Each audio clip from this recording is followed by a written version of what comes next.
기도로의 부름. 말씀이 사람이 되셔서 우리와 함께 계셨는데 우리는 그분의 영광을 보았다. 그것은 외아들이 아버지에게서 받은 영광이었다. 그분에게는 은총과 진리가 충만하였다.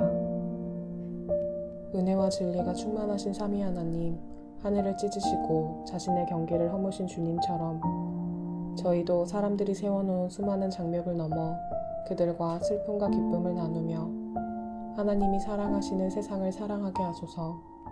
이제 성령과 샬롬을 주시며 우리를 보내신 세상 한복판에서 하나님의 영광을 드러내시고 삼위 하나님께 예배와 찬송과 영광이 올려지게 하소서.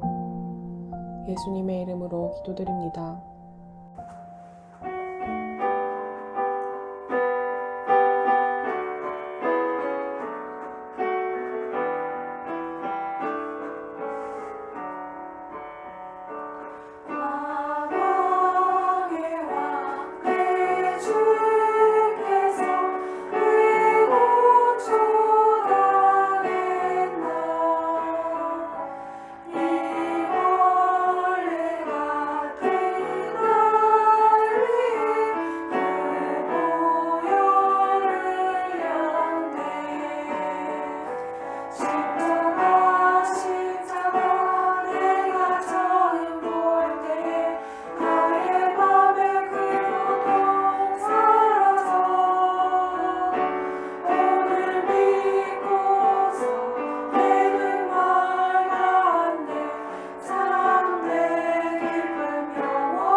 주 안에 사랑하는 여러분, 반갑습니다. 오늘 말씀은 고린도후서 4장을 중심으로 여러분들과 함께 우리가 낭망할 수 없는 이유에 대하여 살펴보도록 하겠습니다. 저도 많은 사역들을 감당하면서 사역을 마무리 지을 때마다 저 자신을 돌아보면 무엇인가 부족함을 느끼고 참 연약함을 다시 발견하면서 낭망하곤 합니다.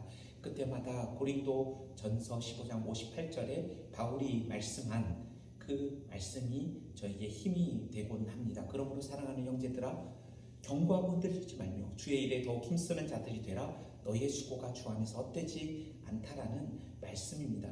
오늘 바울은 고린도서 4장 1절을 그러므로라는 말씀으로 시작하고 있습니다. 앞에 3장에 있는 내용과 연결해서 자신이 낭망할 수 없는 첫 번째 이유는 내가 이 영광스러운 직분을 하나님의 긍휼로 말미암아 받았기 때문이라고 그는 말하고 있습니다.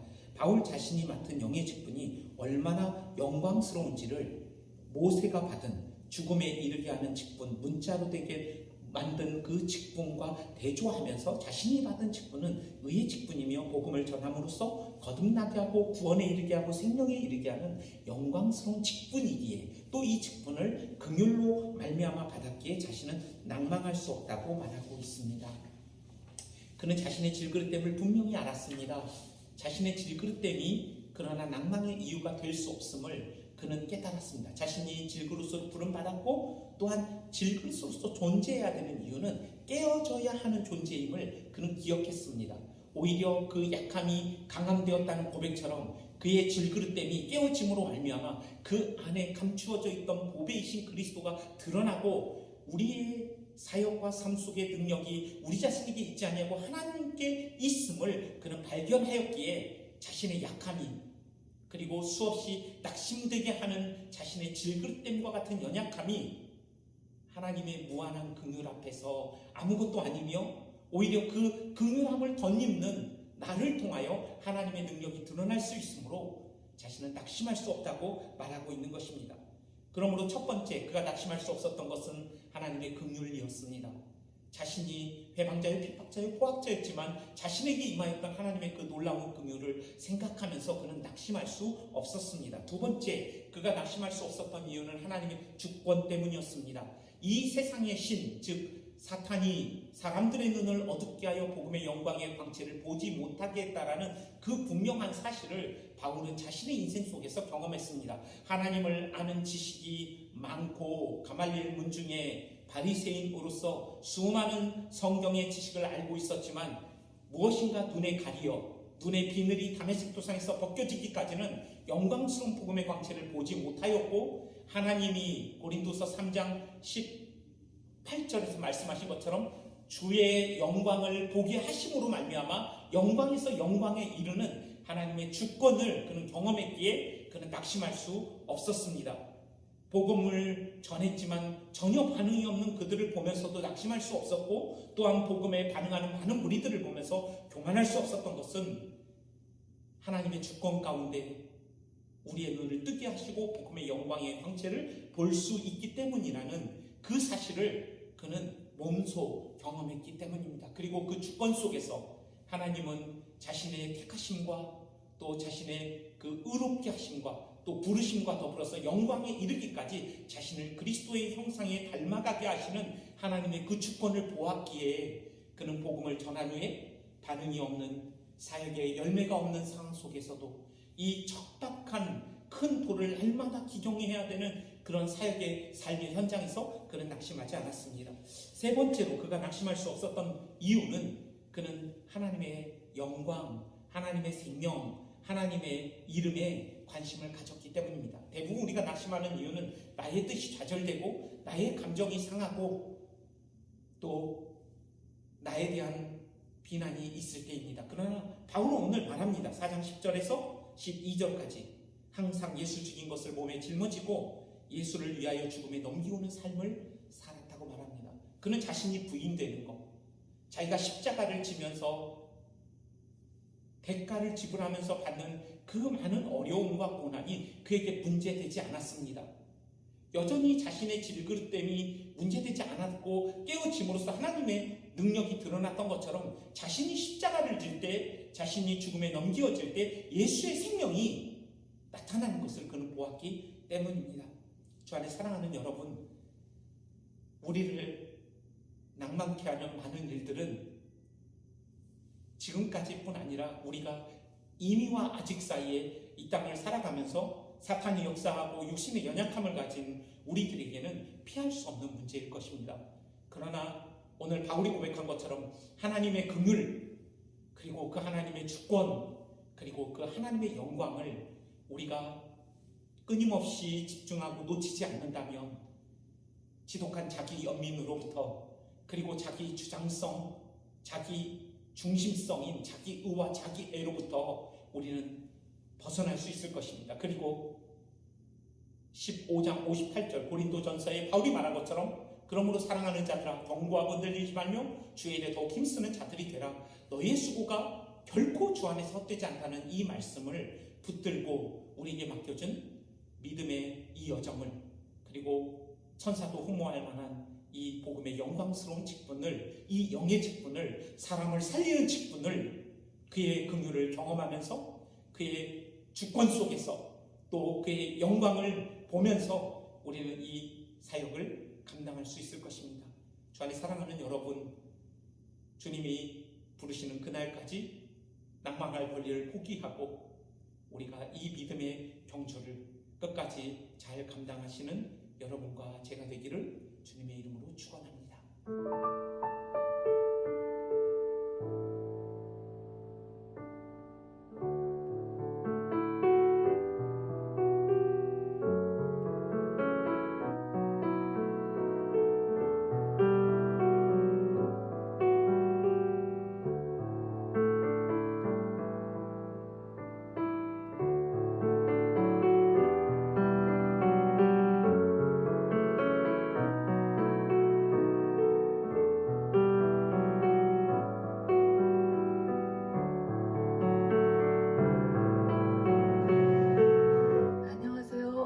선교사입니다.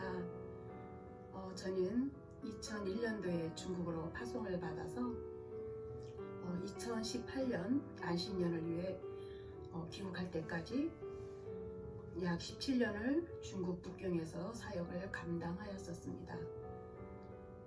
안식년으로 귀국할 당시에는 중국 당국에 의해 수많은 선교사들이 강제적 출국을 당하고 있었던 때라서 안식년이 끝나고 나면 중국과 연결된 제3국으로 가야 되지 않을까, 이렇게 다음 사역지에 대한 출국 전략을 세우고 기도하며 준비하였던 중에 생각지도 못하게 마주친 코로나19라는 이 특수 환경으로 인해서 참 장기간 국내에 머무를 수밖에 없었습니다. 코로나19의 전 세계적 팬데믹 상황은 열방을 향해 나아가는 저의 사역자들의 손과 발을 묶는 것 같기도 같이 보였지만, 이로 인해서 오히려 우리의 눈과 또 관심을 국내에 거주하고 있던 수백만 명의 타문화권 디아스포라라는 복음 대상자들에 대한 중요성과 깊은 관심을 갖게 하였습니다. 더욱이 선교 사역의 자유가 제한된 또 무슬림이나 공산권 국가들의 디아스포라들에 대한 복음 사역은 오히려 저희 같은 사역자들에게는 기회의 시간처럼도 보입니다. 때마침 파송교회의 요청과 또 한국에 세워진 중국인 교회의 요청에 따라서 저도 국내 글로벌 사역자로 필드를 바꾸게 되었습니다. 사실 필드만 바꾸었지 저의 사역은 중국 북경에서 하던 사역과 마찬가지로 여전히 복지, 문화사역을 통한 동원과 제자 훈련입니다. 물론 코로나 상황이 종료되어 출입국이 자유로워지면 북경 현지에서 진행하던 문화센터의 교류와 또 사역자 협력도 더 활발히 이루어질 거라고 소망합니다. 저희 문화센터는 국내에 머무르고 있는 중국인들, 특히 유학생들을 대상으로 한국어와 또 학교, 논문 지도, 또 중국권이 아닌 사람들이, 한국인들에 대한, 한국 대학생들에 대한 중고 교육 등 또 각종 문화체험 활동 프로그램을 통해서 복음 대상자들을 동원하고 또 이들을 협력하고 있는 현지 중국인 교회와 더불어 제자 훈련을 하여서 국내에 머무르고 있는 동안 저들에게 하나님을 알게 하고 또 하나님의 증인으로 양육을 하여 다시 본국으로 파송하는 것이 저의 문화상태의 역할입니다. 다행히 국내라는 지역적 특성으로 또 어학부나 문화활동에 따른 강사님들 수급과 또 제자 양육에 많은 도움이 되고 있습니다. 어학 등 그 문화교육이라는 매체는 장기간의 교제 시간을 통해 미래의 리더들인 청년들에게 기독교적 세계관을 심어주기에는 참으로 유익한 통로가 됩니다. 예를 들어서 한국어의 안녕하세요의 그 안녕이라는 단어의 뜻을 설명하면서 우리의 평안을 해방하는 세상의 거짓된 강요가 무엇인지, 우리 안에 참된 평안이 무엇인지를 가르쳐주면 세상적 요구, 학교 성적, 출세, 명예에 짓눌리고 시달리던 학생들마다 정말 눈을 반짝이면서 듣곤 합니다. 모쪼록 저희 문화센터가 중국 디아스포라들에게 복음으로 충만하게 하는 축복의 통로로 쓰임당할 수 있도록 기도해 주시기를 간절히 부탁드리며 기도 제목을 나눕니다.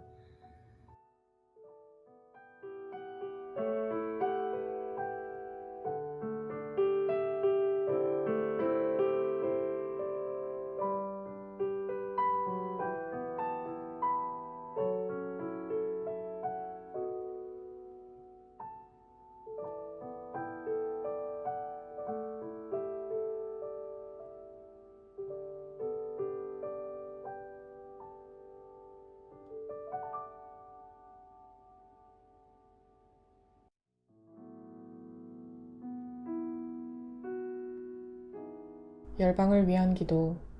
또 다시 새로운 변이 바이러스가 확산되면서 많은 국가들이 어려움을 겪고 있습니다.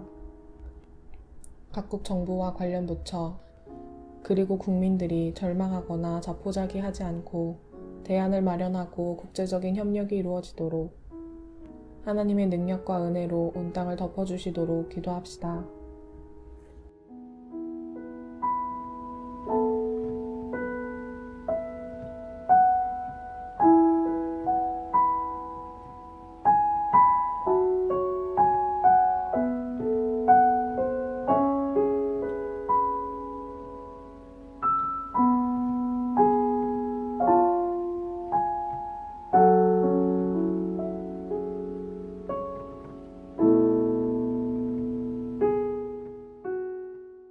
최근 파키스탄 카라치의 코란기 지역 내 반중 여론이 급속도로 확산됨에 따라 현지에서 한국인이 중국인으로 오인받아 공격받을 가능성이 높다고 합니다.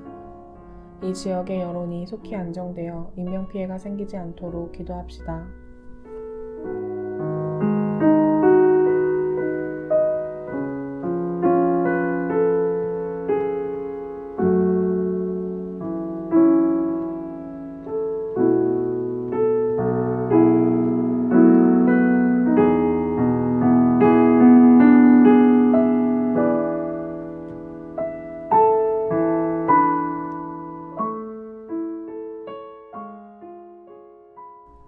이웃을 위한 기도. 날씨가 점점 추워지고 있습니다. 주변의 소외계층을 주께서 위로하시고 추위에 떨지 않게 사랑의 손길이 끊이지 않고 풍성한 나눔이 많아지도록 기도합시다.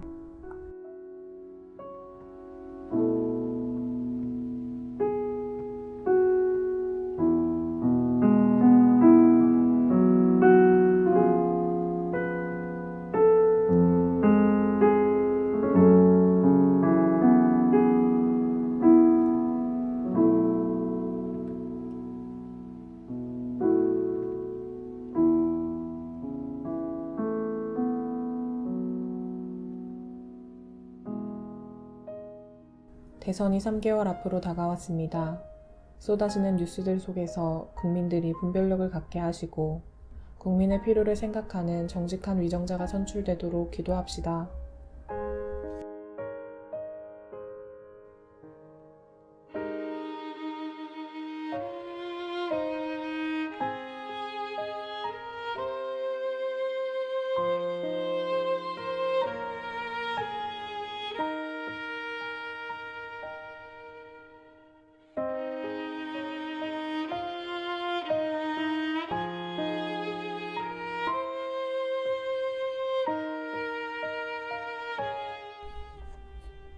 호프를 위한 기도. 선교사들의 비자 발급이 순적하게 이루어지도록 질병으로 치료 중이신 선교사들이 낙심하지 않고 위로하시는 하나님을 찬양하며 치료의 과정을 잘 이겨내고 속히 회복되도록 기도합시다.